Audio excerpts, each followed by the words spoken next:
Welcome to HNB Conversations with Cosmo and Rivka. Hey, everybody. We got it right today. You got it right. Yeah, I'm tired today. Yeah, that's okay. Yeah. So she has a cup of coffee. And I have a drink.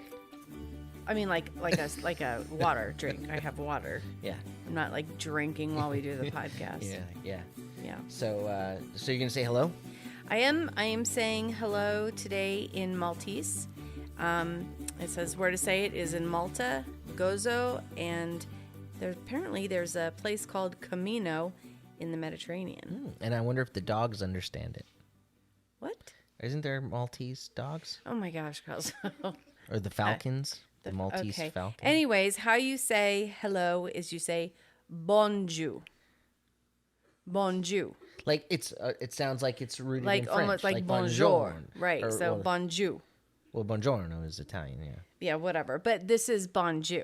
Right. Right. So it's Maltese. Okay, say it again. Bonjour. So now all the doggies know you said hello. Okay, that's All right. great. Alrighty. So today what we have is two of our kids they've been begging to ask us questions. They're like, when we're doing our podcast, they're at the door, their little faces pressed against the glass. Yeah.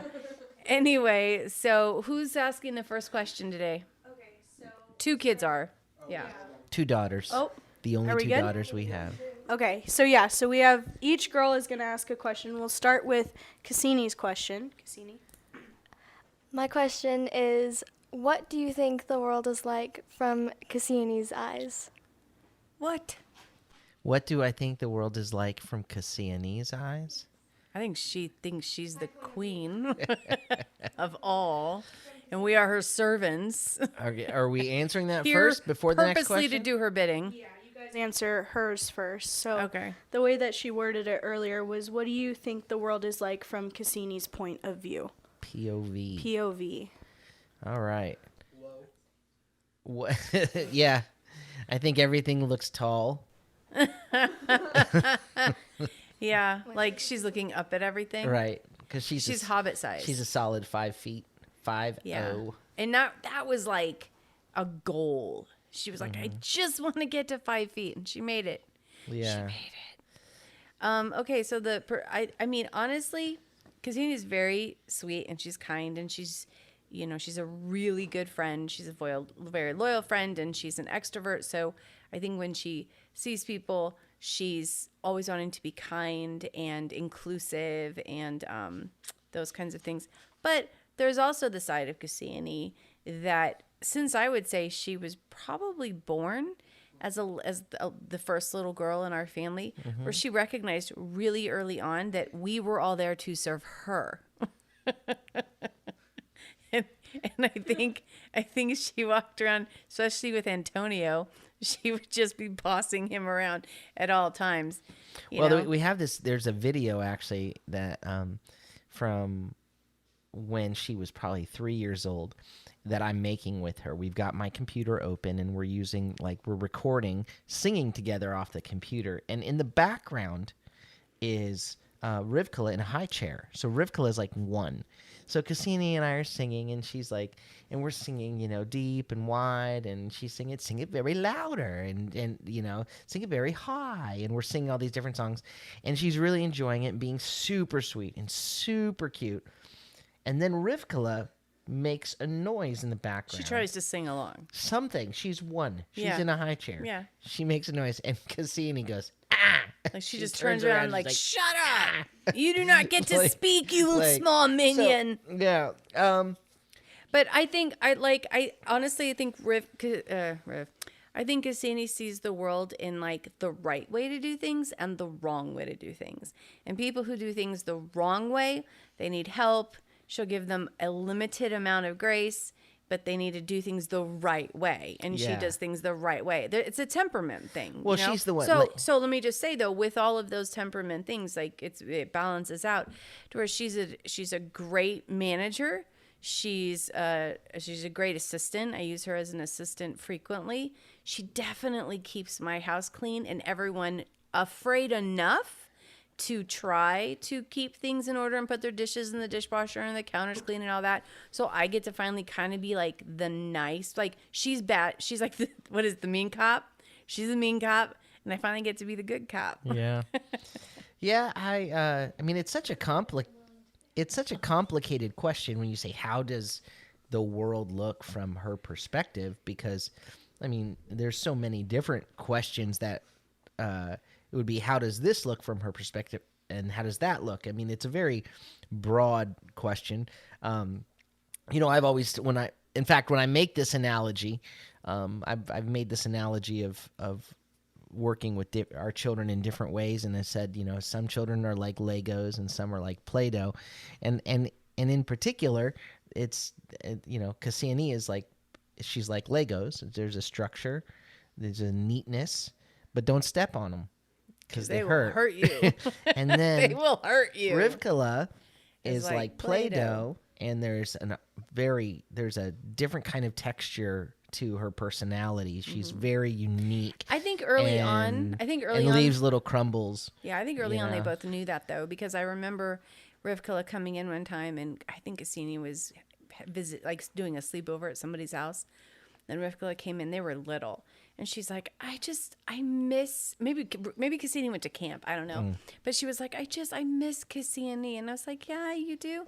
She's like, yeah. She goes, I don't know what I do without her. She tells me how to do my hair. She tells me what I should wear. She tells me how to like, and I find out from this conversation that Cassini is like, she's the boss, and Rivka recognizes, I need this. And I feel like that is very true to the Cassini-Rivka relationship, no matter what Cassini or Rivka you are. Yeah. I feel like that's what takes place. That she's saying that as My mother's name is Cassini. correct. And Cassianike is very much like my mom. Yes. And Rivka is a lot like me. Yes.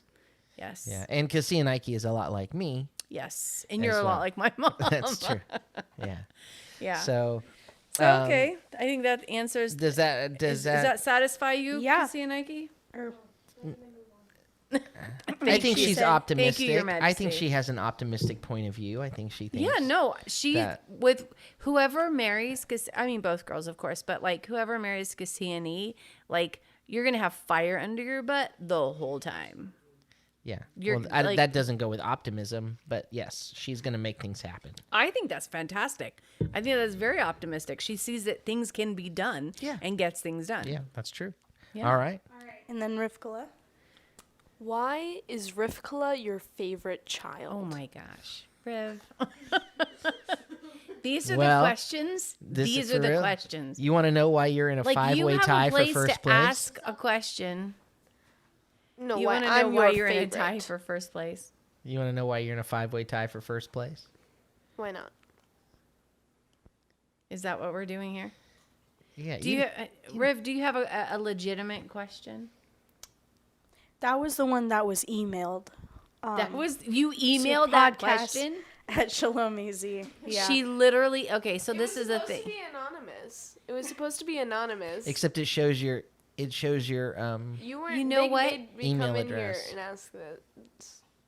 You know, but I mean, John my even plan. like said he was the one that Jesus loved. Oh, yeah, that's true. I'm the favorite. So Rivka's like, I'm well, but the one who but was but the but favorite. Cassini was always the one saying to me, like she would say, I'm your favorite, and she would do that to you too. Mm-hmm. And then you actually one time, she had a conversation with you while I was away at work, and she told you, "Don't tell Daddy this, but you're my favorite." But don't tell him that because I wouldn't want to hurt his feelings. So you promptly posted it on Facebook. Yes, I did. And then just said so. That was just the correct parenting just thing so, to do. Just so you know, Cosmo.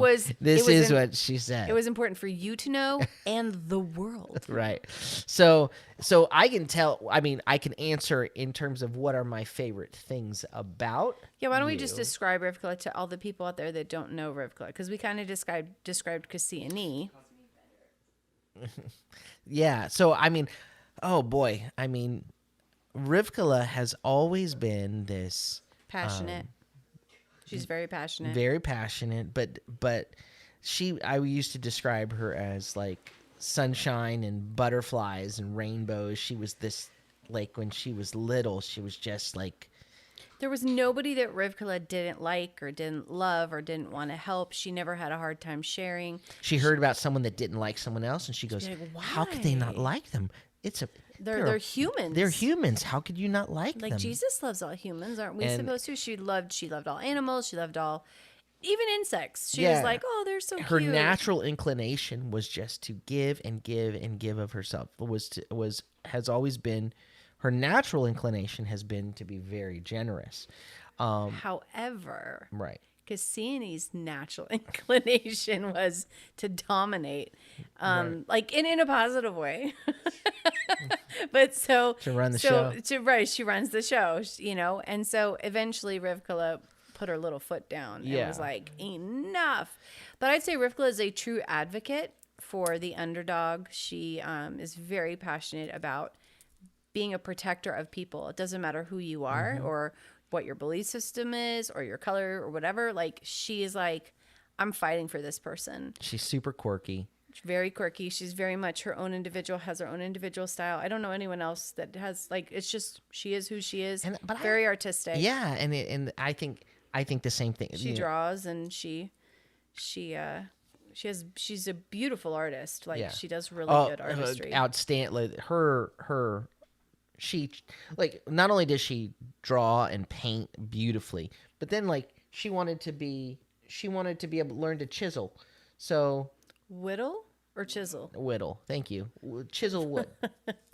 She wanted to learn how to chisel wood, to whittle. So Riv got her a whittling set. And so With wood, so and now she whittles all kinds of animals and gnomes and mushrooms, and then she paints them. And yeah. anyway, she's very artistic, and she loves the Lord. Both girls love the Lord a lot. Rivkala feels called into ministry. Cassini is also called, because we're all called, but Cassini's more, she wants to be a midwife and get married and have kids and an active member of the community. I think they're hilarious too, though. I think that's been my favorite thing about them getting older has been their sense of humor, and they have unique. I mean, Cassini pulls off this thing that she does. Does she pull it off, or do people just think she's No, rotten? she pulls it off. It's hilarious. She is very funny, but I get she's her. I don't know mean. if everybody gets her. She's what? Yeah, she can. Her sense of humor is definitely Very but that's mean. my sense But of that's humor. your sense of Yeah, that's me. I can be mean. I don't have a mean sense of humor. No, you do not. So anyway, okay. Yeah, well, and I want to say though, Cassini is also incredibly artistic in the sense that she can crochet anything. She can sew. oh man, she makes like stuffed she- animals. Yeah, that's what I mean by anything. She can crochet anything. And so she is very gifted artistically like that as well. She's an organizer. She's a planner. She strategizes. She will be successful at whatever she does. And Cassini and Rivkala will too, only Rivka's is more like, it's just going to be a messier, more scattered journey, because that's how her brain works. Oh man, I'm crazy about them both. Well, yeah, absolutely. My They're baby the best. girls.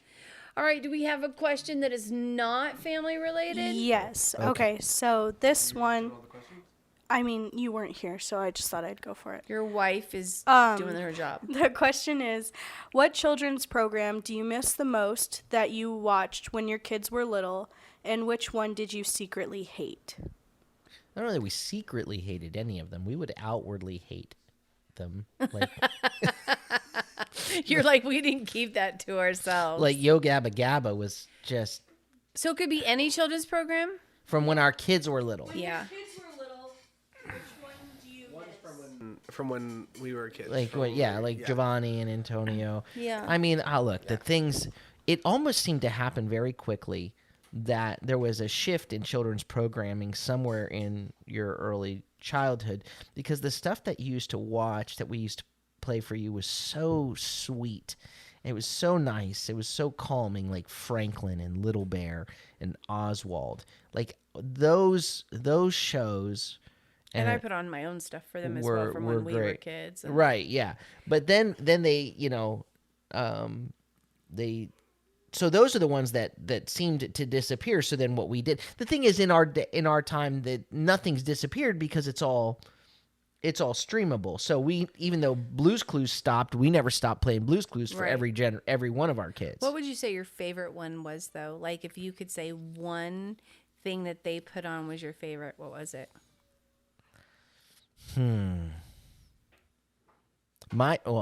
My favorite would be Blue's Clues with Steve. Right. Yeah. Steve made me laugh. Like I could enjoy watching. My kids were entertained, but Steve was the one. He didn't talk like he wasn't like, "Hey kids," He was like, Yeah, like super creepy. he was clown. just well, or just like he was just like talking to them like we would talk to Yeah, them. sure. And so I think we appreciated that. And then, he would do things like, I give this example, like where he'd be talking about soup, and he goes, what? He looks at the camera. He's like, what is the difference between soup and stew? I mean, is it the potatoes? And then He would just keep going, and you'd go, huh, that's a good question. And so it was, anyway, I liked Steve with Blue's Clues. I'd have to say my favorite was the 1990s version of Peter Rabbit. And we had those on, I think we started having those with VHS, and then we had them on DVD. And I would play those for the kids, and they were so sweet and calming and gentle. And it was the English countryside, and it was all Beatrix Potter stuff Yeah. that they would play. And I just really loved the peacefulness of that. And they all really loved it too. I remember one of the early things that would get Giovanni's attention was VeggieTales, and it was really the early kind of digital animation. And then one time, we were at Target. We lived in California at the time, and we were over in the video section, and Rivka sees this VHS of Thomas the Tank Engine, and she's like, "Oh, you know what? Giovanni really likes trains. Let's get this." And it came with a little Percy train, and so I was like, "Okay." So we get home and we put it on, and all of a sudden I realized, like, this is just like stop motion Would. and the animation, but it's not really like, even it was super choppy in terms of their faces. It wasn't like here you go from digital animation with VeggieTales, it's very fluid, to this very halted old fashioned looking thing with Thomas the Tank Engine. And I thought, there's no way he's gonna like He this. loved it. He loved it. His He was mother rivet- knew.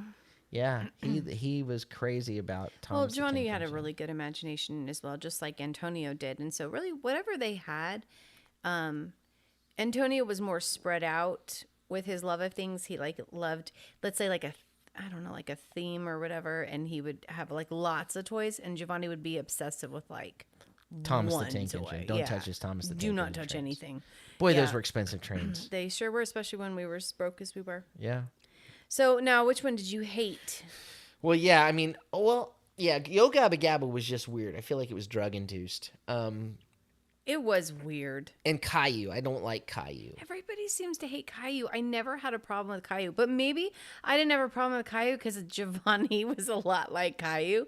So his temper tantrums on the cartoon and stuff like that, and even how his parents dealt with him.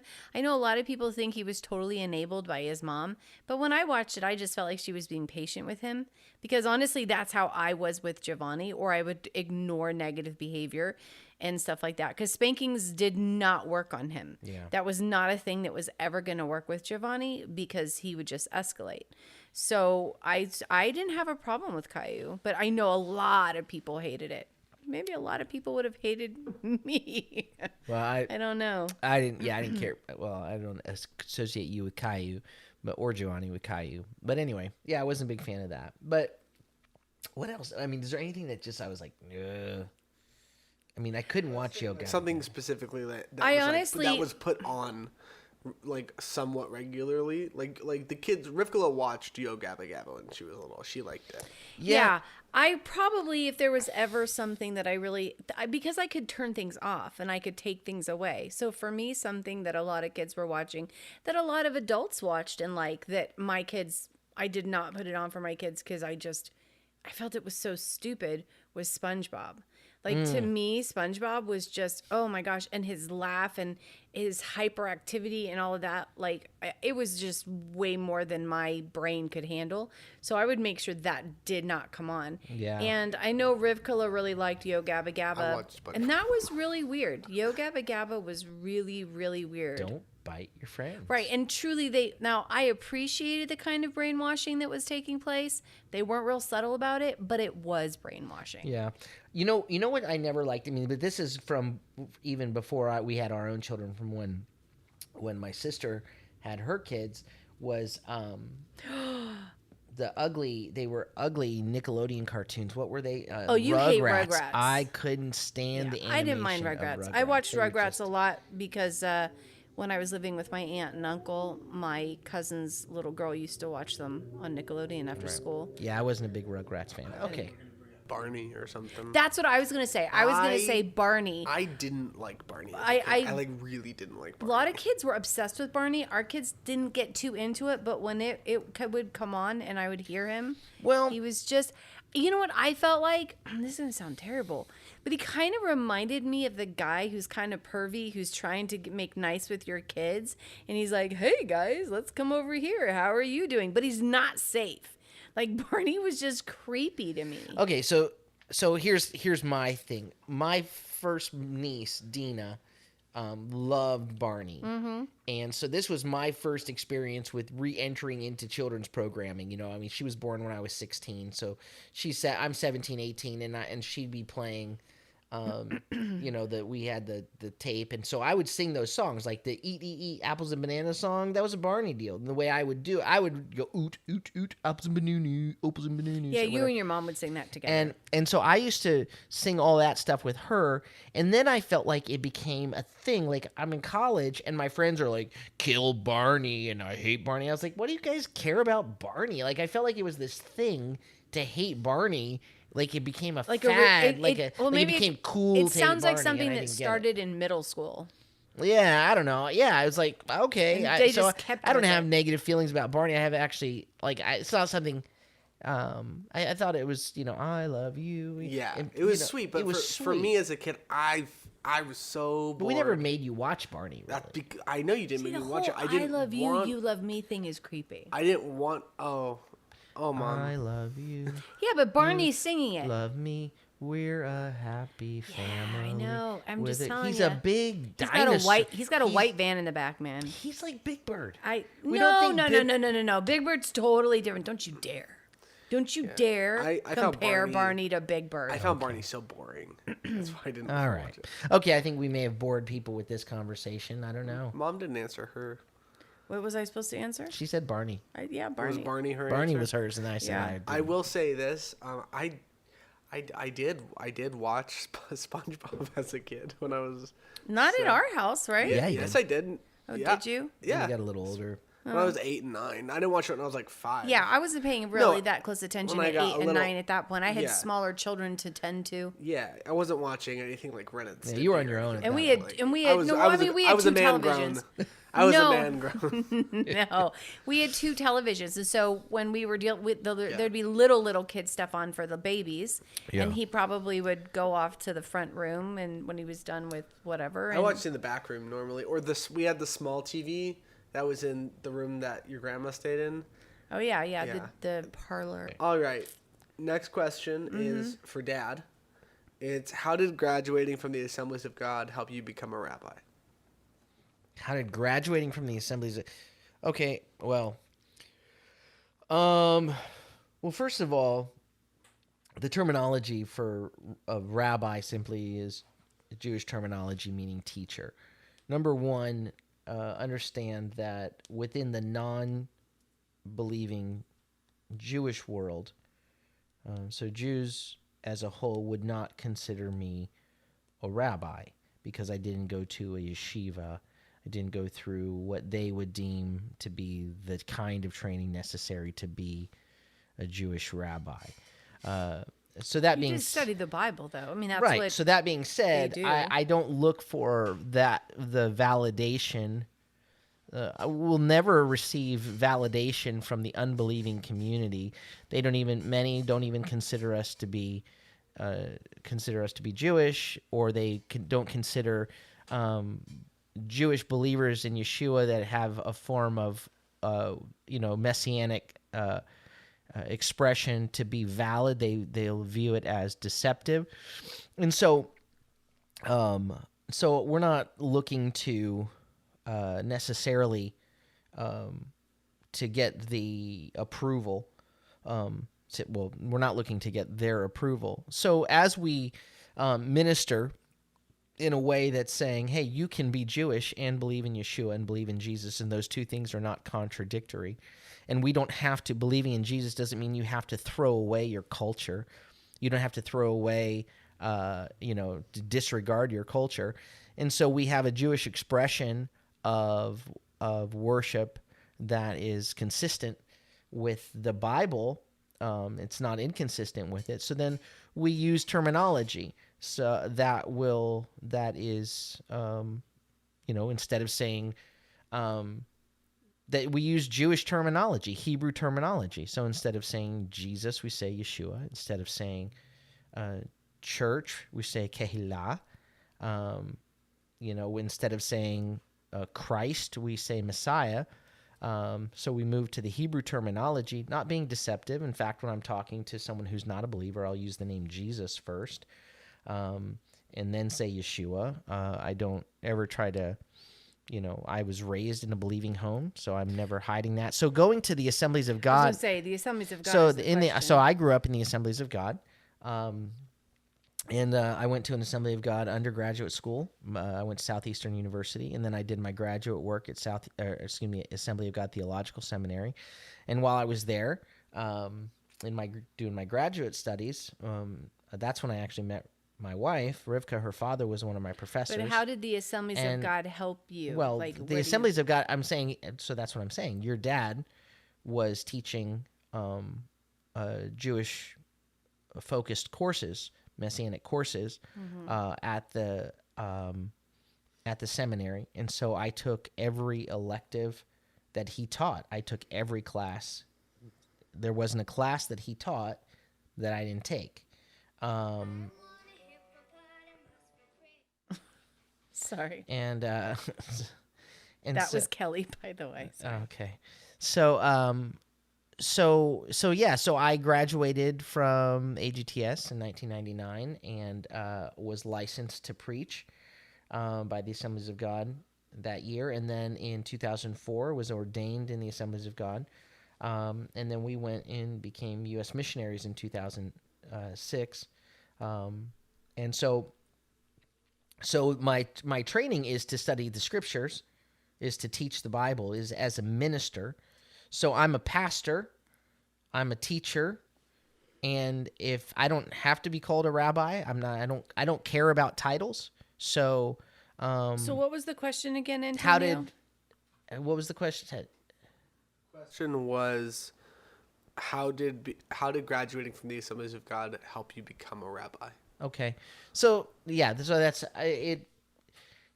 I'm a minister, and I'm a minister in Jewish ministry, and It's so the denomination you're with. That's the denomination we're in. So and you work within that denomination for the most yeah. part. So, but the question about, I don't cling, the point I was just now making was, I don't cling to a particular title, to where I get some sense of identity from it. So if someone calls me a rabbi, that's fine. If they call me a pastor, that's fine, because I am both. Yeah. So the that's Assemblies it. of God helped you. It's the denomination that we were in Correct. or are in, and so yeah. Yeah. But the reason I answered in the way that I did is because I do know that there are people that will immediately, who are detractors, that want to say, you're not actually a rabbi. And I'm like, okay. Based on, It's just it means teacher. it means teacher. So based on, if you say I'm not a rabbi because I didn't go to a yeshiva, then fine. But that's fine. But biblically, as a teacher of the word, absolutely, I am, but I don't need that. But many approval. people do call you rabbi and Yeah. would consider you a rabbi. Sure. More and more do now. You know. So anything else? Next question is, how was the transition from super cool youth group kid to even more cool daughter-in-law for you? Me? BTW. By the way, we're talking about Emma, not Kelly. I have what? This is a question from Emma. That's weird. So apparently I immediately knew who it was from. How was the transition From her being super super cool cool youth youth group group kid to even more cool daughter-in-law for you? For both of us to answer? Yeah. I don't know who wrote that. That's a good question. That's an Emma question. So our third daughter is asking third of. So Well, we have, was and actually, yeah, well, we have used- 2 daughters-in-law that were both super cool youth group kids. Yeah. Yeah, but this is about. She specified this is about Emma, not Kelly. No, right. Well, here's how it was weird. Because Kelly had been coming to my house since she was 13 years old and was here a lot. And then lived close by. And so was still here a lot. And so she was like, you know, when things in the house, like Kelly was here all the time. Kelly helped paint the house. Kelly was like a part of our lives. And so but me with Emma, she went from being a youth kid, because that's what she was when she was little. She was a youth kid, and then she was one We of were my close to her parents. Yes, very close. I'm close with all the girls' parents. Yeah. And so, but then she became one of my leaders, and I was the head leader over all the leaders. And so she was one of my leaders, and so could be dating somebody else, and she was. And I would have meetings with her, and they were very, you know, professional meetings. But how are you also doing? Because I was also her Rebbitzin, and so I would check in on her to see how she was doing and stuff like that. And and she had been in a relationship before that I wasn't. I didn't have a piece about. Like everybody else was super excited about it, and I was like, I don't know about that. But it was none of my. I felt like it was none of my business, so I was like, okay, fine, whatever. And I remember one time both she and Kelly were over here, and my room was like a mess, and I needed to get something out of my room. And Kelly and Emma were both standing there, and I was gonna take Kelly up with me, and Emma was like, "Can I come?" And I don't think she and Antonio were dating at all, but it was you hadn't started, but it was still like near that time. And I said, but Emma had started coming over. I can't remember why, but she would be around every once in a while. That's right. I was doing the book club with the young adults. And so I said to Emma, I said, well, Kelly can come up with me, but I looked at Emma and I was like, but you're not there yet. Like I didn't know her well enough to feel like, yeah, sure, you can just come in and see my mess, as to where Kelly had been around forever, saw the mess, and was like, this is the way it is. So then when she and Antonio, I mean, it felt totally natural when she and Antonio started, you know, liking each other they fell in love, and it felt totally natural and normal. And she fit in so perfectly to our family that there never felt like this weird, awkward transition. It just went, and then they were here. They got married so fast too, but it always felt natural and normal. And she's like one of the kids. I mean, when the other girls get in trouble, like Emma's right there causing the problem too. But we can't yell at her. Oh, I talk to her the way I talk to everybody else. I'm like, guys, knock it off, you know, kind of thing. But she just fits perfectly in, and so it was just a very natural transition for me. It's a really interesting thing. I remember. Well, here's the awkward part for me as a mother-in-law versus a Rebbitzin. If people got annoyed with me as a Rebbitzin, I didn't care. I was like, I'm doing my job. This is what I'm doing. But if my daughter-in-laws get annoyed with me, then I'm like, oh, what did I do? Like, I don't like, so that for me became where at one point I was the boss, and not that she's the boss, but now it was like, I don't want to I want to be sure to not cross any boundaries there. Yeah. No, I remember taking when Emma first started being part of the congregation, and I took the kids to youth camp, and that was my first interaction with her, other than being in, because I was actually initially, before John started doing the youth ministry, I was doing it, and so she was in there, and I remember thinking, boy, this is a sharp girl. We're driving home from camp, and I was driving, and she was in the passenger seat, and she was pretty sharp, and I thought, you know, who knows, someday. I know you told me that, and my thing, you know, Giovanni and Kelly were already together. No, Kelly hadn't even moved to town. No? Nope. Well, to me, if there was someone, because, okay, so Emma was really like, I don't want to say uppity or proud, but she was really confident. You can say uppity and proud. That's all right. You can say that. I'm okay with it. She was pretty confident in what she thought she knew and carried herself as such. And so Antonio would get on her nerves all the time. That was very obvious. Yeah, those two butted heads. Oh, completely. When they were young, they were just always at each other's throats. It felt like they had no problem, being like, shut up. No, you shut up kind of a thing when they were kids. And so, I mean, I think I never thought, like, I remember you saying that to me and being like, well, I mean, No, I'm I telling you, don't that know was- that Giovanni was oblivious, because Giovanni naturally was like oblivious of that kind of stuff. And I'm like, I don't think she'll go for Antonio. So that didn't seem reasonable that she would be with one of our sons. This is early. This is before any of that. This is like when she first started coming. That Well, first if camp. we had gone to youth camp, she already didn't like me. I think pretty much you give off the We didn't get along. first impressions with you, early Antonio, can sometimes rub people the wrong way because they She don't. also had no sense Antonio, of humor. this was she prior- had no sense of humor. Antonio, this was prior to. I remember you telling me after youth camp, you liked her. I listen. I think that What I'm saying is Antonio doesn't have a marketing mode. Like, Antonio is who Antonio is. So when you don't ease into a relationship with Antonio, it's just there. Like, Antonio is like, and I think Emma was like, "Excuse me." Well, Who they do had you think you become are? they had become very good friends then in the adult ministry, Yeah. young adult ministry, and Yeah, they yeah, were yeah. working together. When I Yeah, was no, 18. that's when they became friends. But they were like 18 and 19, you Yeah. know, so it wasn't So it is fascinating to me that I have pictures of both girls. These two girls when they were kids, from back in 6 years before Yeah. they got married, and you just never know who your kids are going to marry, and so anyway, it's been pretty very awesome, blessed. and she fits perfectly. Okie dokie. All right, we have one more question. All right. Okay. All right. Who had the biggest impact on the person you have become? What? Who had the Why do you biggest keep saying what? Like impact? I'm like saying tongue I twisters. don't know. No, you're not. Who had the biggest impact on the person you've become? Be nice to your mother.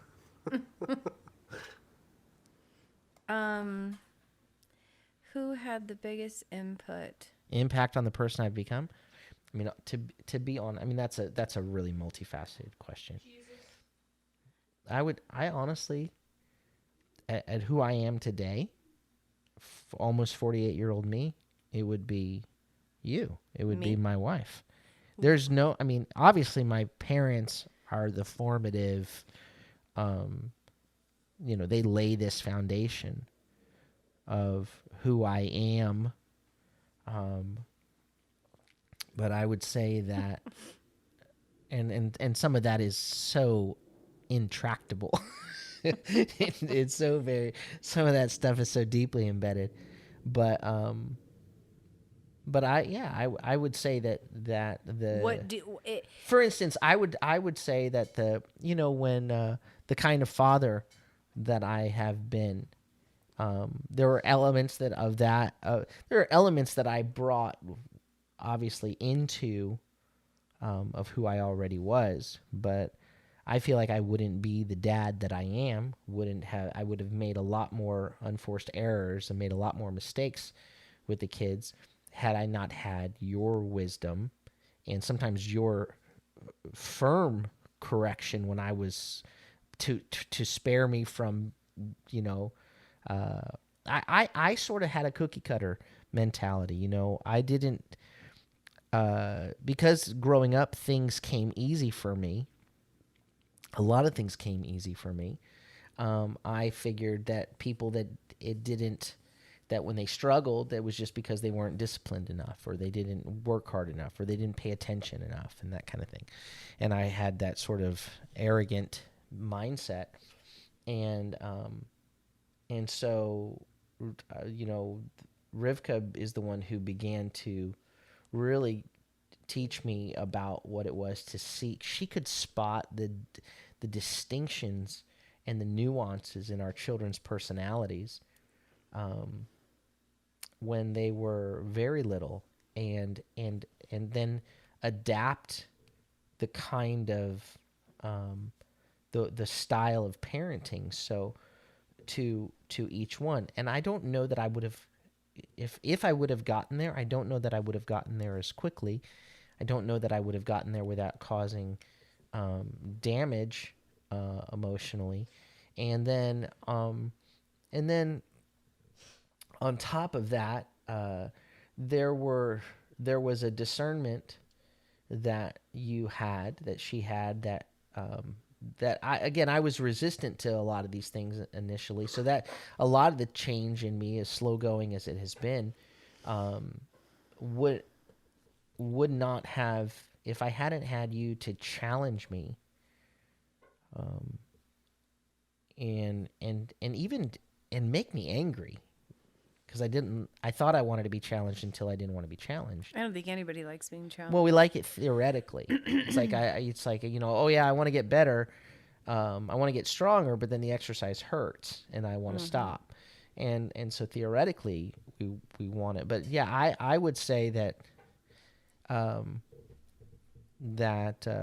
mean, I could look and say how each of my parents, in different ways and together, that they had this. It's supposed to be like, yeah, I guess. I mean, I think, of course, our parents are. I mean, I would like to think that I've been influential in my son's lives and my children's lives, and that I've contributed to forming them and teaching them. It's been blood work for me, you know. So I would hope, excuse me, I would hope that my children would feel like we had been formative in their lives. Sure. So I would then want to say my parents have been absolutely formative in my life. And But that's right. It goes without saying, almost, right? Right. Whether it's negative or positive, parents are a huge part of their children's lives. Yeah, we either react Right. to or I think you've replicate. I think for me, you have been formative. Okay, so I think you have been formative in my life in the sense of I don't think how do I put this? I don't want to Just I think you have been formative in bearing burden for me. Like when you have to carry a burden. I'm not trying to be rude, but like for me, I've been exhausting. so much. Like, I mean, and I love you, and I'm proud of you, but yeah, it has been a journey of constantly course correcting and still wanting, you want your husband to be the head, and you want your husband to be, all these things, but it wasn't me learning from my husband. It was me having to, for me, in a lot of ways, leading my husband. I didn't want to. It was very begrudging for me. But I think that also forms you. It teaches you teaches you how to lead. It teaches you how to lean on the Lord. But I think for me personally, the most influential, formative, that I think changed me the most in a positive way would have to be my children. Because with each one of them, I knew really from before they were even born. Well, no, not from before they were born, because you don't know them before they're born. You don't even realize this. But, well, I was pregnant with Giovanni and having to learn how to endure, having to learn how to, push through excruciating pain and discomfort like I had never known in my life before. And so that challenged me and grew me. And the same way I guess I challenged you, our children challenged me. And I had to be a different mom for Giovanni than I was for Antonio, than I was for Rivka and Cassiani and Raphael. Each child needed a different parent because they were different. Right. So I couldn't do the same thing with each one of them. Just like Giovanni, you could not spank. We did, and he would just. No, it just didn't work. You have to find disciplinary things that work to get. The point is to achieve your goal, not to make sure they're dominated during it.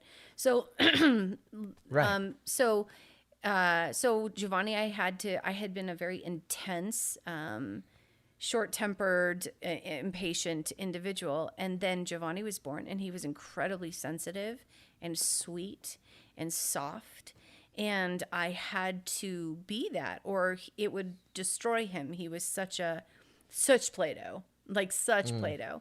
And then you have, Antonio, who was incredibly needy, like loved mommy so much, which I loved, but I didn't get a second to myself. So dying to myself consistently in different ways for each one of my children willingly. I would never put myself first. I'm just not that mom that's like, okay, naturally, okay, I'm going to put on my own face mask before I put on my kids, like in an airplane, like they say you should do. It's just not the nature of who I am. And there are a lot of cons to that for me personally, like how it's affected me. But the most influential people in my life, I think the people I've learned the most from in how to be a better person and having to become a better person is probably from my children. Yeah. So that would be the answer to that question. That was a lot of questions today. Yeah, a lot of them were shorter. Small questions. A lot of small quicker questions. Well, we had the two girls' questions. Yeah, you know. so it was really 3 questions and then the girls' questions. Still a lot of questions. Yeah, for But- sure. All right. Yeah, so I think that's, outside of, I'm sure we're this ongoing work that throughout your life, the Lord is bringing people across your path, and you're becoming this ongoing conglomeration of from the education you get, learning what to do, learning what not to do, part of it is, in the process, is there's who you think you are. And then there's who people tell you their and experience. here's who I thought I was. And then when push came to shove, here's who I actually was. There's nobody in the world more honest with me about how much I'm failing than my kids. Right. I Right. mean, And it's that. seriously. Okay. And then I look at that and I'm like, oh shoot. Okay, I got to work on that because I want them to be healthy and whole and feel loved and be proud of me all at the same time. Well, I don't think your kids are. I don't think even when you say that, you're talking about them being overtly critical. I think when you see the impact, the reaction, right. there's an honesty in the reaction that's But they'll tell me. unmissable. They'll tell me, they'll be, this really bothers me. I'm sure they don't tell me everything because, naturally kids don't want to hurt their parents' feelings. Right. But, when push comes to shove, they're pretty honest. And so that's, a lot of times. I think. we I know that I have so many areas to grow. I just, I'm like, oh dear God, I hope I didn't screw up that much. Right. Yeah, and that's where, anyway. So that's this podcast. Yeah, and, thank you for listening, and I hope you didn't find it too. I don't know. I hope this was an okay podcast. Yeah. Hope it was the okayest. Happy Mother's Day to all the moms out there today. Mm-hmm. And happy Mother's Day to my niece who just had a baby girl. Yes. Congratulations to She's Anastasia. a mama. Her first Mother's Day. Her very first Mother's Day with her very first baby, who's a little girl. Yeah. Her name is. No, I can't. No, I can't. Well, announce her maybe name. by now but we haven't. Well, it's gonna be on Sunday. The baby will have been how old? Okay. Anyways, she's her name is it's a beautiful name, and it is Anaya. Oh my gosh, Mirabelle. Thank you, Anaya Mirabelle Brundage. Yep. Anaya meaning the Lord has hears. the The Lord Lord has has answered. answered. Excuse me. The Lord has answered. Yeah. So it's a beautiful name, and I'm very happy for and them. today is your mom's first Mother's Day as a great grandmother. Yes, And so she's a great grandma. Happy and I am Mother's still Day, Mom. right where I was.